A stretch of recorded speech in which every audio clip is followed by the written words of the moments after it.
As some of you undoubtedly already know, Bill O'Reilly perhaps said his most offensive thing yet, which for Bill O'Reilly is an enormous challenge, but he may have been up to it recently with his comments about Representative Maxine Waters. And our next guest was having none of it and promptly issued a statement about it. Angelo Carusone is the president of Media Matters. He is also an attorney with a degree from the University of Wisconsin, and he has called for Fox News to fire O'Reilly over those comments. But first of all, Angelo, thanks for coming on the program. It's my pleasure. Thanks for having me.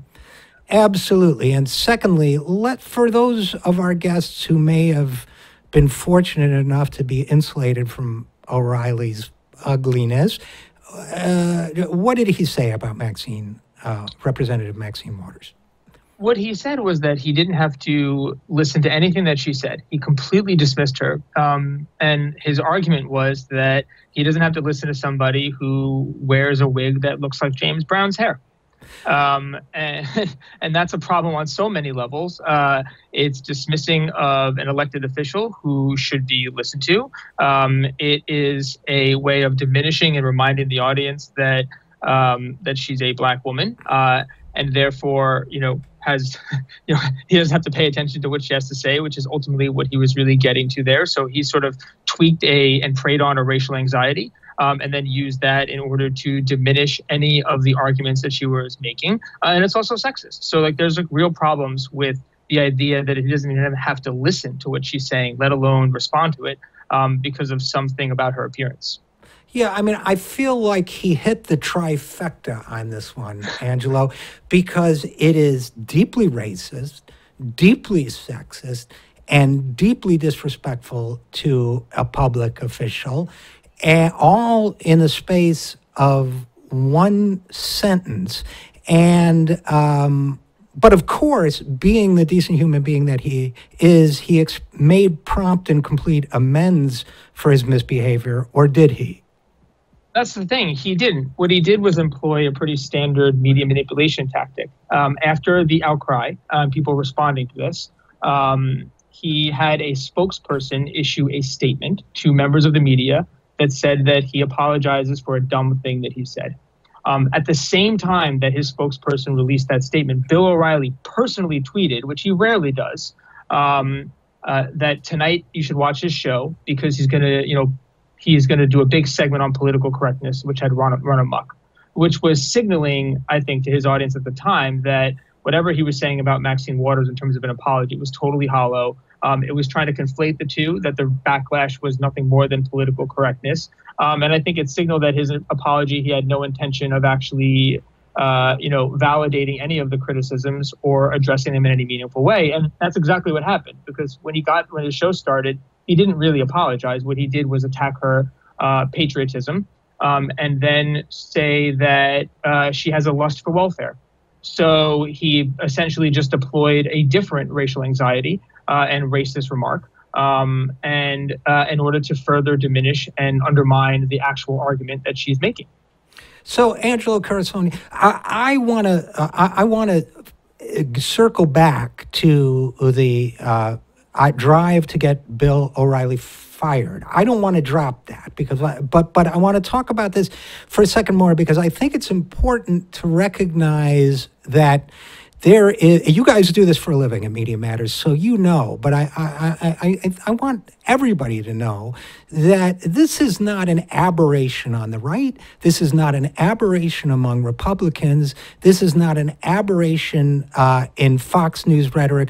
We are looking at 30 years of coded racist and sexist rhetoric designed to humiliate, disenfranchise, and disrespect entire segments of the population in violation of the norms that have existed in our society for at least 100 years. You think I'm overstating the case by saying that? No, I don't, actually, and I'm glad you said that, because when I heard him make the argument that she has a lust for welfare, the first thing that I thought about was exactly what you said, the welfare queens attack line of the 80s, right? Where, that was a big piece of misinformation. That is how they castigated any of those social programs, and particularly wrap them in a racial veneer, which was that somehow, all of these people that were receiving these benefits and support mechanisms were living high on the hog. And they basically built this caricature of welfare queens and then pushed that notion out in the 80s. So to your point, this is decades long. Bill O'Reilly is just repeating something that is very much a part of right-wing misinformation. I think the difference now, as opposed to then, is that there weren't, not just groups, but people weren't really backlashing against it in the way they have now. And it takes on a different, approach, because it escalates. One thing that happens when you present these kinds of racial attacks is not only do they, are they damaging on their face, but what studies have shown is that they are directly linked to support for or tolerance for voter suppression. When you believe that certain segments of society are either more violent or are, sucking off of the government or not contributing in some way, you are significantly more likely to support policies that make it harder for them to vote, or at best, you're most likely not to care that their efforts are being suppressed. So that stuff in the 80s, which started to percolate and foment, has now led and helped build some of the foundation and support for this new wave of voter suppression efforts that we're currently seeing. And, if you go back through history, as you know, Angelo, and look at any ethnic or social group in this country, and that includes Jews, Italians, Bill O'Reilly's group, the Irish, Donald Trump's ethnic group, the Germans. If you go back through American history, at some point, every single one of those groups has been mocked and derided and demonized and dismissed in exactly the same way. I mean, imagine if you had said of an Irish politician, well, he's just wants to wear his leprechaun wig and blah, blah. I mean, there's zero difference between that kind of talk and what he said about Maxine Waters, right?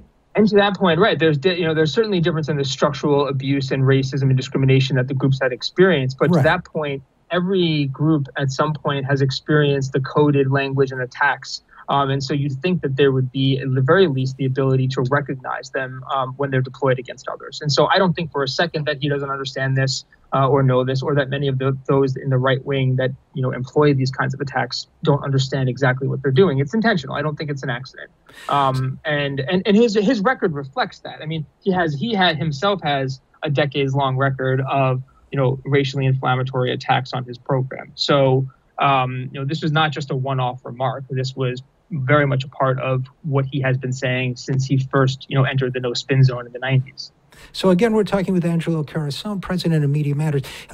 Number one, first of all, thanks, Angelo, for reiterating the point that the structural and institutional and social racism faced by African Americans in this country is, of course, certainly today, but also historically with the antecedent of racism, it is unique and different, and it carries its own moral challenge for the rest of us. So thank you for reiterating that. But number two, to your point about this being strategic, being deliberate, being long-term, and not being isolated to Bill O'Reilly, I mean, if we think about the strategy, it's what? It serves a political agenda of making sure of attempting to erode support for certain types of programs and certain types of politics and certain types of constituencies, right? That's right. And I think that sometimes, and this applies over the long history here, you don't want too many marginalized white people to feel solidarity with those of color, right? You have to divide them in some way, because ultimately it allows for it allows for you to break up some of the economic strength that they would have if they realize that they're in the same lot. And so oftentimes it's used to divide and fragment other efforts. And I think in the case of Maxine Waters, that was also a part of it, right?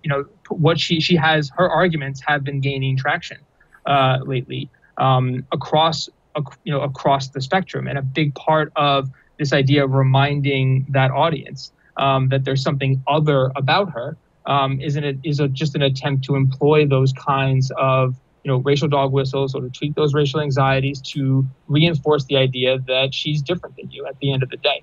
And it is consistently employed, whether in this case it's used for political cover, or in the case when it deals with economic policies to make sure that those don't see solidarity with people of color. It's always used strategically for some gain and ultimately to preserve the status quo and to protect those with power.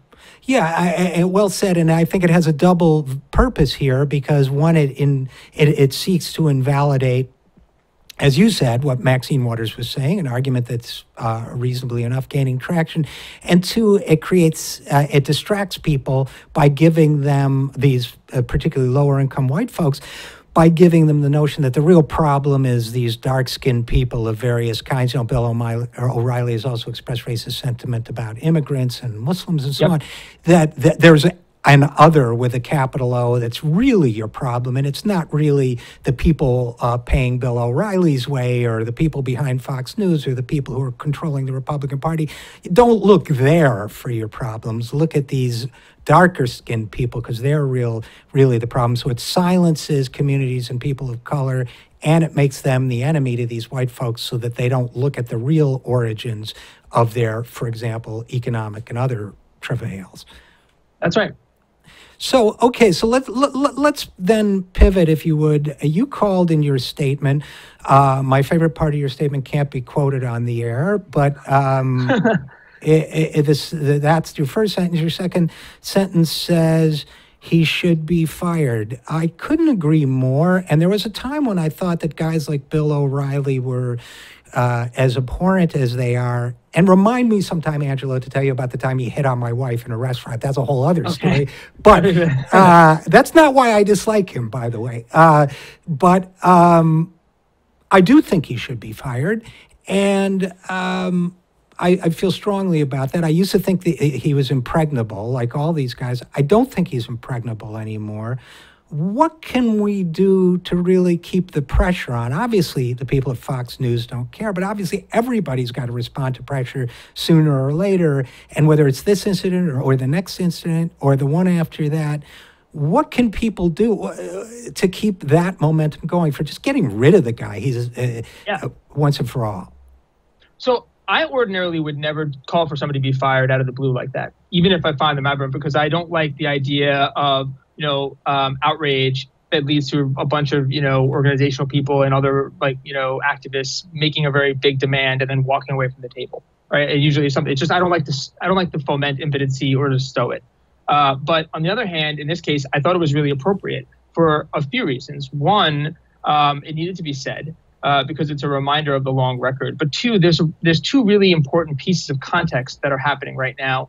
One is that 4 days ago, Fox News made a public announcement about their policies at Fox News, in which they had to fire their comptroller, who had been there for a little over 20 years, because she had herself had a long record of saying racist stuff internally, and they finally did an investigation. They never did up until this point. And when they terminated her, they made a public announcement saying that this kind of rhetoric does not have a place at Fox News, and that's how they're going to treat it.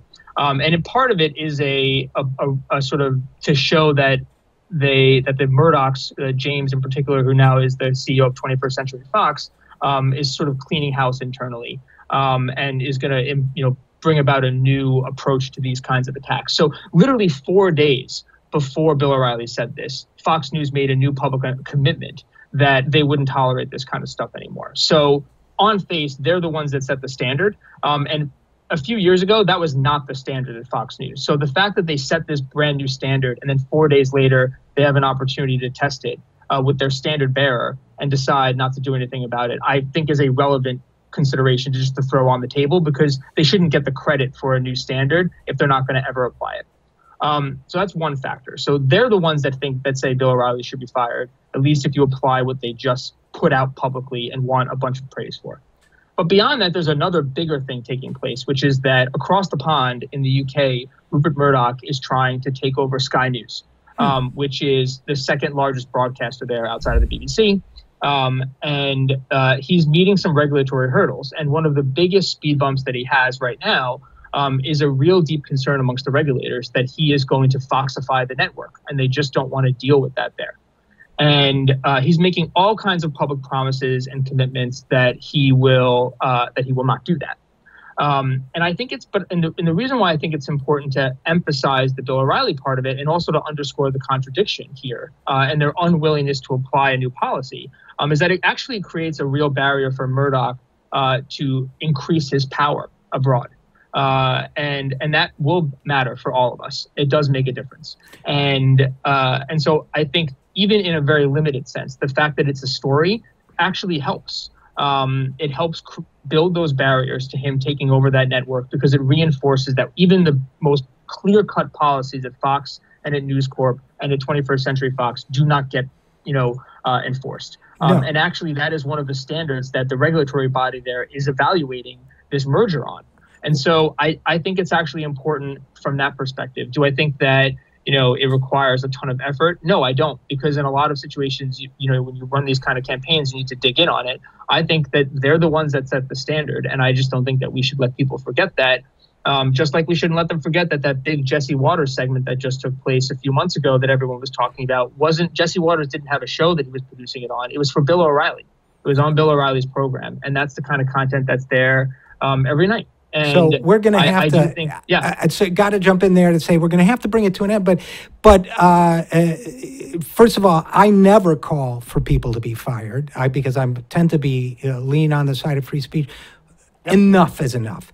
This is offensive. The guy should go on the merits. Even if he doesn't go, you've explained really well tactically why this is a good idea. In the 30 seconds we have left, is there a place people can go for more information on this? MediaMatters.org. MediaMatters.org. Well, there you go. Okay, Angelo Carusone, president of Media Matters. Thanks for being so strong on this issue, and thanks for coming on the program to talk about it. Thanks very much.